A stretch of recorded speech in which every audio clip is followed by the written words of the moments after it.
Hi, everybody. This story is brought to you by a contribution from Gemma, and there's also a voicemail recording attached to this as well. I'd like to write in with my story for you to read on your YouTube. I've even made my own video, but I don't have the guts to post it yet. Maybe one day I will.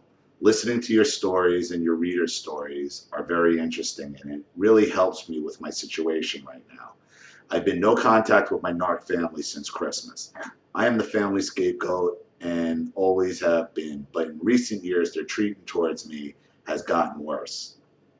I'm 30 years old, the eldest of three sisters. I live alone in London. My youngest sister is 17 and lives with my mom. I'm in Ireland. They moved to Ireland 10 years ago. The middle sister, my full sister, is the golden child narcissist. She is 27 years old and lives with my grandparents, 20 minutes drive from where I live. My grandmother is the biggest, most evil narc in my family. She loves to cause chaos and ruin family relationships between people. No one else's feelings matter apart from hers. She is the queen of the house, and what she says goes. The way she speaks to my granddad makes me sick. She belittles him in front of people, calling him a silly little man. Sometimes he would talk back to her, but often he keeps quiet. Me and my uncle have called her out on her behavior before. Maybe that's why we are the scapegoats. I miss my granddad so much. I love him dearly, and I think about him every day. I have written him a letter apologizing as to why I haven't seen him. My uncle read it out loud to him. He was in his bedroom when the three bitches, my mom, nan, and sister, all attacked me on Christmas.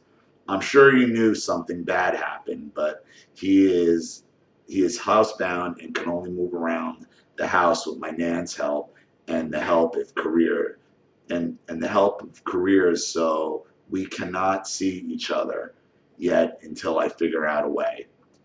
I can't enter the bitch's house as I've called the police on my sister for harassing and blackmailing me through emails. Anyway, I had a tough childhood. We all did. My mom is a hoarder, another hoarder, everybody, and lives in an absolute pigsty. There is a mess everywhere in her house, and she lets cats shit and piss everywhere they want. It's disgusting, no discipline at all. She acts naive for her age, nearly 60. A very selfish woman, only cared about her love life when we were kids. Typical narc. Hoarder, disgusting, animals, attacks at Christmas. I mean, we got the narc spectrum here. Her and my stepdad were using mine and my sister's child maintenance money that was being paid on a regular basis by my real dad.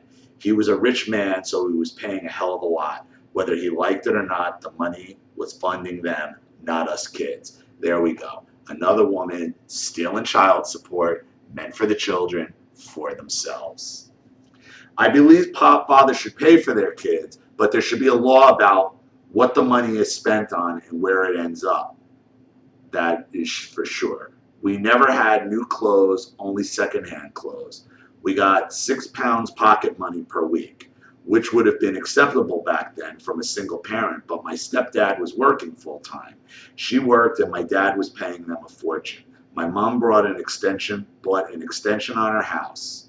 She bought herself and my stepdad new cars, etc. My dad was furious, but he could not do a single thing about it.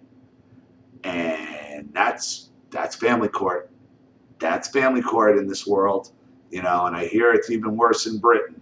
Um, you got this narcissistic family of women stealing child support money, buying cars and extensions on their houses, giving their children $6 a week to, for themselves, and, carrying on the legacy of abuse the entire time. I do have to mention that my real dad is a big-time narc himself. I am convinced he has BPD. My father has a lot of interest had a lot of interest in me as a child. As I grew up, he lost interest. He hated not having influence and control over me when I started to develop my own personality, even though I still wanted him in my life and wanted his acceptance. When I was young, he tried to mold me into a mini version of himself. He was only obsessed with me because I looked like him, same hair color, eye color, etc. He was a very vain man. I could tell he wanted me to be a boy. He would have boxing matches with me to teach me how to fight. He would buy me shell suits and Levi jeans, but I hated it as I was always a girly girl. I only wore dresses. I knew from a young age that he had personality issues. None of my friends' dad used to act like mine. My dad was very erratic. He would switch from putting me on a pedestal to degrading me and making me cry, making me feel embarrassed and stupid. I remember clearly when he took myself and my sister with him and his new Colombian wife to Spain for 1 week, the holiday from hell. His new wife was sweet when we first met her, but when she married my dad, she turned into a devil woman. She hated me, her narc personality came through, and they both made the perfect narcissistic couple. So in love with themselves, they thought they were above everyone and better looking, etc. So in Spain, everything I did was wrong, bad, annoying. I tried my best to keep quiet as I didn't want the drama. They withheld food from me, told me I eat too much and I need to lose weight. I was 12 years old. My sister was force-fed to fatten her up. She was traumatized as they fed her Spanish food. She only ate chicken and chips and was such a fussy eater. My stepmom just got her tits done. My dad paid. She walked around the Spanish resort in only a skimpy thong and her big boobs on show. So she was topless in front of children. All the lads were perving on her, and my dad was loving every minute of it. It was embarrassing, and me and my sister couldn't help but laugh. We got punished for that and had to scrub the hotel floors for 3 hours before we were allowed onto the beach. Always got to go for that punishment. And that's for laughing at her ridiculous tit job as she's walking around flaunting in front of children. One day while we were out there, my dad and his wife decided to hire a personal shopper because she wanted designer leather trousers. So my dad gave me and my sister £1 each to buy a large Coke at McDonald's. They were gone for nearly 3 hours. We were dehydrated, no shelter from the blazing hot sun. I worried about my sister because her fair skin was turning pink and she looked unwell. We were traumatized from things that happened on the 27-hour journey back to England. Nearly killed us with big, ridiculous plant pots that they shoved on top of us in the back seat of the car. The flight to Spain would have taken just over an hour, but they wanted to drive 27 hours. God knows why. Our childhood, because they probably wanted to save money on plane tickets to drive, so they could spend it on themselves. Our childhood was shitty, but we were never physically hit or sexually abused, just emotionally abused and emotionally abandoned. You were never sexually touched, but all that sexuality around your stepmother with the tits and all that is a form of sexual abuse. It is. Some people shouldn't have children. It's tragic. I've recently had therapy, and it's the best thing I've ever done. My eyes are open now, and I've learned so much about how these things really are and not to blame myself, that I'm not mentally ill like my family loves to say. There it is, another accusation of crazy. I would recommend counseling to everyone who's had any type of abuse, as it really helps to heal, but it is hard work talking about feelings and letting all the anger rise up again. In the past, my relationships have been affected by my childhood, and I've attracted some awful ex-partners. I've learned my lesson and still got to learn a lot about. I still have a lot to learn about myself and others. I have cut all narcs out of my life. I have lost a lot of people this year. I feel sometimes very lonely, which makes me Sad, but in a way, I've always been pretty lonely and unwanted. I'm hoping in the future I will attract kind, loving people into my life, and I know things will eventually get better. I want a bright future. Since going no contact with my awful narc grandmother and sister, I have found my anxiety pretty much disappeared, which is a good start. It's sad how things work out, as me and my sis used to be as good as best friends, but my narc grandmother turned her against me. My mother has two brothers who my mom doesn't bother with, and I'm sure it's down to my grandmother.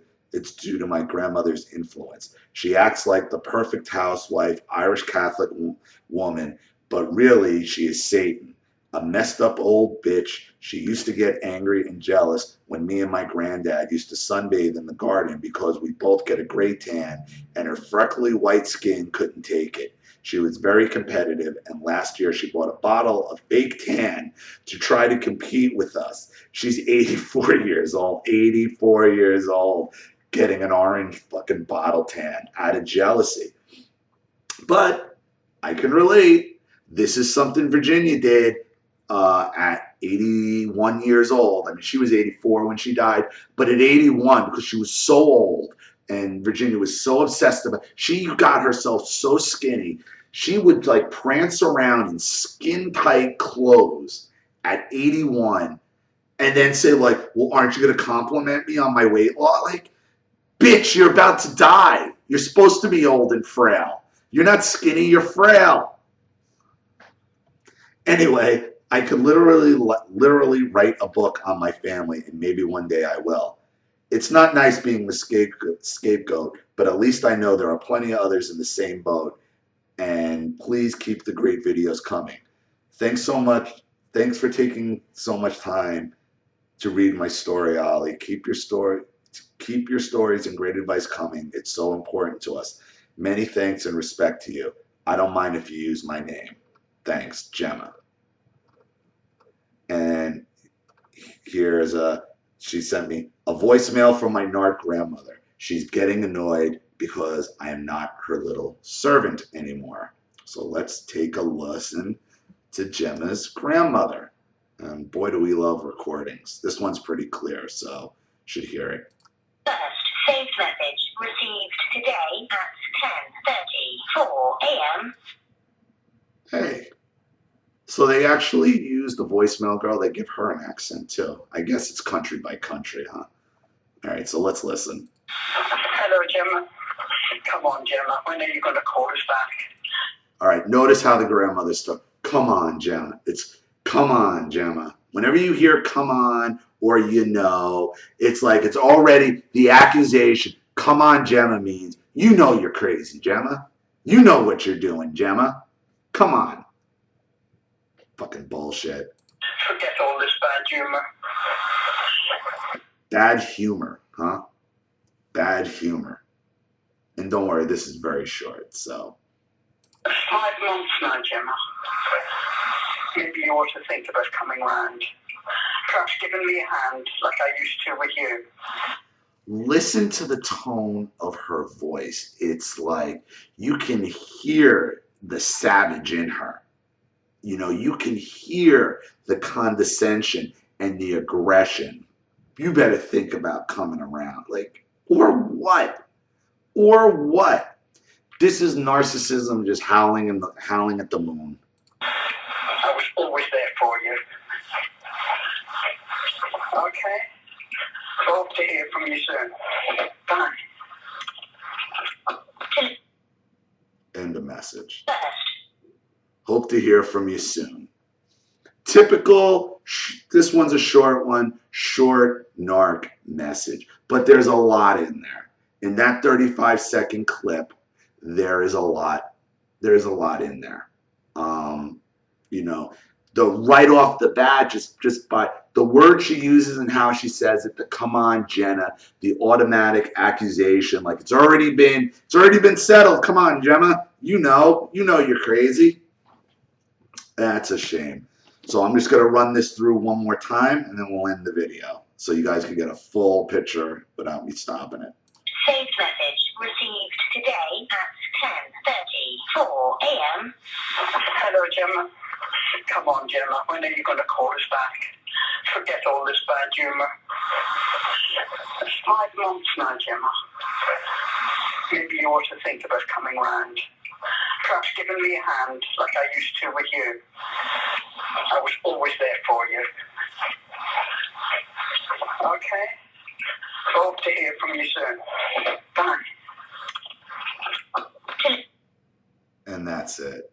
I've always been there. Come around, give me a hand like I've always done for you. Come on. Typical narc tactics. And that's why having these recordings or text messages and stuff and getting them out there is your defense. So thank you, Gemma, for your story. Thank you for your contribution. Really appreciate it. Thanks everybody else for watching. Any comments or advice you have, please leave them in the comments section below. And again, if you want a video of your own made with a contribution, I can make it pretty much immediately. PayPal links in the description box. This is Ollie Matthews. Thanks for watching. See you all again soon. Bye.